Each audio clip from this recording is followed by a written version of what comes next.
What we know from the world of sports psychology, Michelle, is we have to train for what we want to be good at. And I think what a lot of people, where we get caught up around masturbation because it's so laden with culture and shame and religion and all these other things, is that this is a movement activity, right? Just like dancing or running or anything else. But masturbation is often the way that we discovered it when we were young. And kind of never changes. And so then when we go into partnered sex or group sex or whatever kind of additional partnered experiences we have, there's a mind-body split between what am I doing solo, what am I doing with others, and what is the mindset that is talking to my body about that change. So someone's watching this and they're brand new to the term psychological bodywork. Can you describe that for us? What does that mean? Yeah, so psychological bodywork was founded by Joseph Kramer, and it is a bodywork modality. It's legal in California, and it is the only bodywork modality where the arousal system in pleasure, right, as opposed to fight, flight, freeze, fawn, the arousal system in pleasure is allowed and actually encouraged to be present in the session. And sexological bodywork works with the genital tissue, works with the which means it works with the whole body. So I was a licensed massage therapist for 30 years, and really adding sexological bodywork is the component where really the whole person is allowed to be present in the room, that there isn't fear of pleasure arousal state. And really for me, because I work as the bridge between the medical world and the world of sexual education, sex work, sex coaching, that it's really helpful to be able to have a place where, I always align it to, if you were to go to somebody, to a doctor or a medical professional and say, something's going on when I run, and there's a treadmill right there in the office, but you're still not allowed to go on it, and you're just talking about how you run, is very different from being able to look at how you're running on the treadmill. That's kind of, some medical doctors do that. But then sexological bodywork is more like, let's actually let's go for a run in the woods, down the street, and let me really look at how you run. So sexological bodywork is a way to really have somebody there with you, really observing and witnessing what's going on with your body to help discern, is it physical, is it mental, is it hormonal? I mean, all the things that make up our sexual selves. That is so interesting. Okay, so in this example, let's just spell it out. So someone comes to you and says, I am having trouble orgasming. So what you would say is, okay, let's see how you masturbate. Let's see how you try to orgasm. And they would do it in front of you, and then you could give corrections or advice or something like that. Exactly. I love it. And it can be, so a lot of my work is masturbation coaching. I'd say that's a big piece of my work, because I feel like my approach to masturbation is, as solo sex, is a lot of times we need to, what we know from the world of sports psychology, Michelle, is we have to train for what we want to be good at.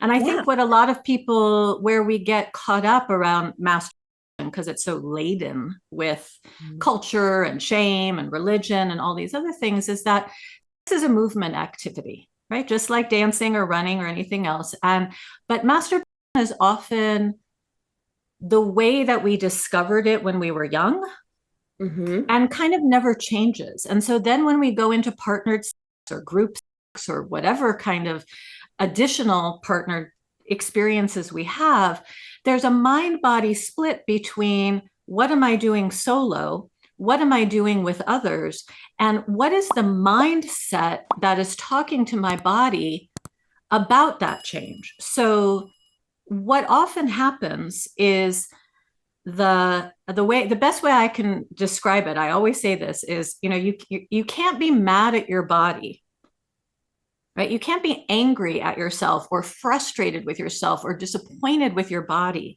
when you go to have a partnered experience, Mhm. like let's say you and I are going to play a pickup game of basketball on Saturday, Yeah. right? But all week I've been doing butterfly stroke in the pool. Hmm.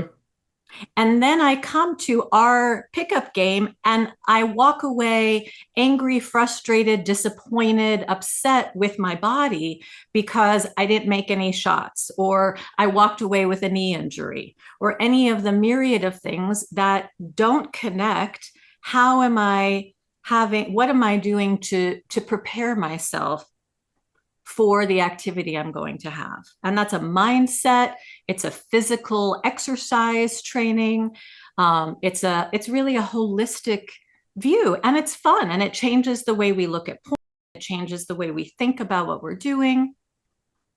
I love it. That is so fascinating. Because, like, let's say I've been so stressed out over the last 2 months, I haven't had time to practice basketball at all. And then I expect to go to this game and, like, perform my best and, like, do an amazing job. That's probably not going to happen.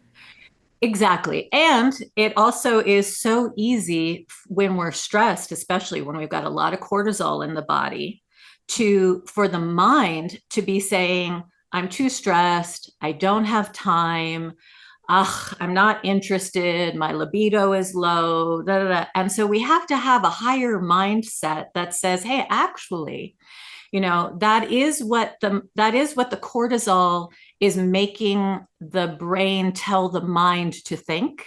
So Mm. what do I need to have as I need to have that higher executive function that says, hold on a second, right? Hold on a second. This is good for your immune system. It actually increasing oxytocin lowers cortisol. What are the ways that we can actually come back to the body in order to hack the high stress, cortisol, adrenaline, norepinephrine state of being and help soothe and replenish? Because, yes, master coaching, psychological body work can help with the performance part. And I don't think performance is a bad word with sex. I think performance is flow state, it's presence, it's a state of being where what I like to say is where the mind gets to be cuck in the room, right? Where Yeah. it can watch, but it has to just, just you can Right. be here, but you're not going to interfere too much. That's Mhm. flow state, and that's a great place to be. But there's another element of our solo, our masturbation practice that has been the most juicy, exciting part of my journey and my work, which is to really shift the way that when we take care of ourselves, right? Mhm. Masturbation is sometimes, take care of yourself. But, many of us don't really have a good care practice or even know what that is, let alone a good sense of self, Yeah. right? It's so influenced by so many things that there's a way to come to our solo experience that then repatterns and reconnects the deep attachment patterning that came through our original family of origin stuff. But ultimately, as adults, it becomes about the relationship between the mind and how all of our self-talk, whether it's negative or positive, disorganized, anxious, all of the different things, what is that mind relationship to the body, and especially to the genital tissue, because it's so full of those nerve endings, Yeah. right? It's so full of nerve endings that can change the way that our homeostatic hormonal state actually chooses as what it wants to be at its core state of balance. Does that make sense? Are you It does. It okay? does. We talked a little bit about, sort of the general what is sexological body work, which is where we get to be hands-on. But at Sexual Health Alliance and in a lot of other, we're bringing in people who aren't necessarily touch-based, right? Yes. And I think what's important is that masturbation coaching, like a lot of my work is virtual now, Yeah. right? So masturbation coaching, doesn't have to be touch based. And B, doesn't have to be where you're showing me how you masturbate. Mm-hmm. Right? It's totally fine. I have plenty of clients who never show me how they masturbate. We have, Yeah. we're kind of more in the, tell me how you run. Yes. But because I've had so many years of embodied work with people, it's very easy for me to now translate, what I've learned from, my lab to people so that, I have those skills. And I think for a lot of therapists and coaches and educators, similarly, we can become more comfortable. The more comfortable we are around mass as a physical activity, Mm-hmm. as a way of replenishment, rejuvenation, recreation, respite care, discovery, exploration, the more we expand what masturbation is, then that helps our clients, right? So masturbation at its essence is, how are you as a practitioner changing your ways of thinking about masturbation? Because for so many people, that's what they need our help with, is that there's so much negativity around masturbation. It's, in couples, oh, why are you masturbating? You don't love me, or you're not attracted to me, or all the different things that come up, that the more we're able to say, hey, this is normal, this is healthy, it's proactive, there's, that's a big piece of it, right? Yes. Is the coaching part. Then we come to the attachment repatterning. Yes. Right? So the attachment repatterning, I've been working with attachment theory now for 30 years. Wow. So my journey with this began, I was a Waldorf teacher. Oh, Before I cool. became before I became a sexological body worker, I was in education and education reform for a long time. And one of my first roles in Waldorf education was I developed a parent-child program for prenatal through 4 that became a national model. So real quick, for anybody who Yeah. isn't familiar with Waldorf education, could you just Mhm. tell us real quick what it is? Yeah, it's a system of education that is it's worldwide, and it's really focused on a pedagogy, a curriculum of teaching the development of the whole self. Its tagline is an education towards freedom, and Hmm. really looking at, what does it mean to grow adults into free thinking humans. Yeah, I Right? love it. Through arts and through movement, through story, and then, through all of the, elements. Did you know a lot of people watch our YouTube videos and never subscribe to our channel? Before you finish this video, take a moment to click subscribe. So I came into that work and was immediately offered the opportunity to work in this parent-child realm, which was new at the time in the 90s. And it happened to be that my classroom was designed non-intentionally very similar to the Mary Ainsworth lab. And so Mary Ainsworth is considered the godmother, the grandmother of attachment theory. And what Mhm. she had was a lab where the child and the mother would be together in a room, and then the mother would leave. Mhm. And then attachment theory, as we've come to know it today, was originally based on what happens when the mother leaves, how does the child respond, and what happens when the mother comes back. Yeah. Right? And so my early years of attachment work were actually being able to watch this happen Mhm. and help parents, mothers, nannies, fathers, grandparents, help the caregiver be able to see in the moment, oh, there's something going on. Yeah. And how do we catch it now? Mhm. And the catch it now was through what we call sensory motor work, which is all of the little touch games, the little eye contact games, the little singing games, because all of this is about oxytocin. Mhm. Oxytocin is our trust love bond hormone, and it's released through loving eye contact, through Yeah. cradling, through soft touch, through warm voice. So that idea of how we encourage oxytocin, how we create secure attachment, Yes. then, then we could also see how the children it's the anxious is the, oh, my mom left and I don't know what to do. Then there's avoidant, which is my mom left and I don't give a shit. Right, right. Right? Disorganized is kind of a little bit of everything. Hmm. And so now here we are in 2025. This was in the 90s, and attachment is much more common, right? It's in our lexicon, it's in our jargon. And what I've been exploring and seeing is how in the work, especially around relational dynamics, that there's a lot of new understanding around how these patterns that are put into us early, are created early, then impact our relationship with our partners, with our parents, with our coworkers. It's kind of laden in there. But really it comes, so as we try to detangle all of this, Yeah. what I've seen is it's kind of hard to think your way out of an attachment pattern. The Mm. first step is to know it, to have consciousness about it, but then Right. what? Right. And then what happens is it's easy for us, for the mind, to also start using the label to say, oh, well, you're this and I'm this, and you're this and I'm this.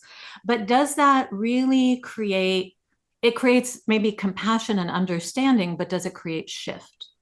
Hmm. So I'm always interested in what creates shift. How do we transform and transmute something, especially if there's trauma involved, right? Right, right.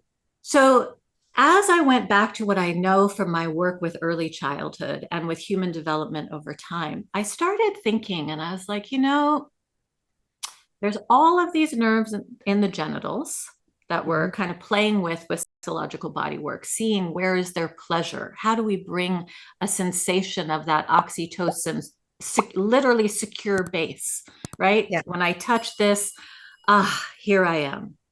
And then I realized, the one thing that almost all humans across the globe have in common in that early time that we start to have this attachment wiring, what is common? Right? Because there's Mhm. so much that's different. And yet these patterns are kind of seen and researched all over, is that in the beginning of life, when we come out of that warm, wet, quieter space into this new world, that what we all have in common is consistently throughout the day and sometimes at night, for that first year or two, we are getting genital touch Hmm. because of diapering. Yeah. And before we can see, when we only know that we're safe through our smell and through our tactile, those genital nerves are a big piece of how the wiring of, am I safe? When I cry, am I getting a response that feels safe and nurturing and consistent? Am I getting a response where sometimes I'm wet and poopy and I'm just sitting in it and no one's coming? Or they're Yeah. coming to me, but the energy coming at me is annoyed or angry. So there's a Yeah. lot of information that is part of our attachment that is really laden in that genital tissue. Hmm. And so if we kind of pause there and then we say, okay, that's there, right? That's all part of the equation. Right. Right. I mean, what are you going to do? It's there, adults are adults. Sometimes you are going to have someone who's like, oh, this is stinky, or oh, this is right. I mean, like, that's okay. We've got all that. And definitely some of us have ideal situations and less than ideal situations. Right. Right. So then it becomes, what do we do as grown-ups? So we have this mind that has a lot of self-talk. Yes. It has a lot of self-talk, and especially around our relationship to our master. Hmm. Again, like we said, I'm too tired. I'm not in the mood. I'm not. But then is it, I'm owning that as kind of the parent, if the head is sort of the parent, if the mind is the parent, am Yeah. I owning this? Or is there also a message that's saying to my body, what's wrong with you? Why aren't you? Right? Couldn't you be? You should be. So a lot of the things that we know in the early years of life when it's actual caregiver to infant messaging that impact how our adrenaline, our cortisol, our dopamine, our serotonin, and our oxytocin, plus all the myriad of other things, kind of decide this is how the organism is in homeostasis. Am I kind of more in the alert, vigilant? I can't trust. I can't. So when we start to look at what is that pattern of thought around the attitude towards the body, Yeah. then using master actually coming back to the beginning, that in the very beginning there was touch. And Yeah. so this kind of repatterning, this attachment repatterning and the master coaching, yes, there is the part that is what I said at the beginning, which is, getting to the place of performance. But Hmm. what we're really talking about is how can we help our students, our clients, be see that there's an opportunity to reparent ourselves Yeah. in a more in a way that is taking a new step of human development to say, my hand on my genitals. This isn't necessarily about getting to an organ, right? Mm. This is about overriding the places. This is about, oxytocin likes the there. You're Yeah. okay. We Comforting. got this, Yeah. right? We got this. You're okay. We'll get through this. Another day. Today was today. Yeah, that was kind of shitty, but I got you, Yeah. Yeah. right?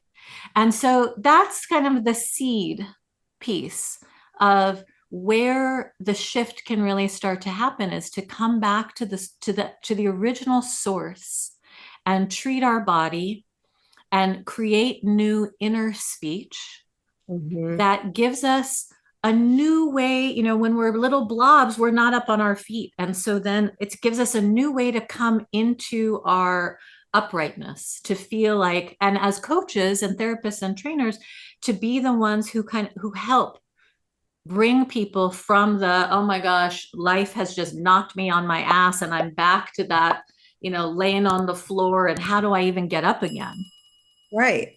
to moving through. It's a process to get from infancy to upright. When we bring those positions into our master practice, that actually helps rewire the organism back in a whole new way as well, so that how we feel in our body and the relationship between our body mind feels secure, right? And that's what we call secure base. Secure base is Bowlby's work, John Bowlby's work. And it's the idea of, you have a place, originally it's parent, where you feel I can safely go and explore the world Yeah. and know that I come back to something that helps ground me, soothe me, nurture me, replenish me so I can go explore again. And for many of us, our body isn't that. Yeah. Yeah. But the more we master in a conscious way, the more we can create the body as that secure base for ourselves. Yeah.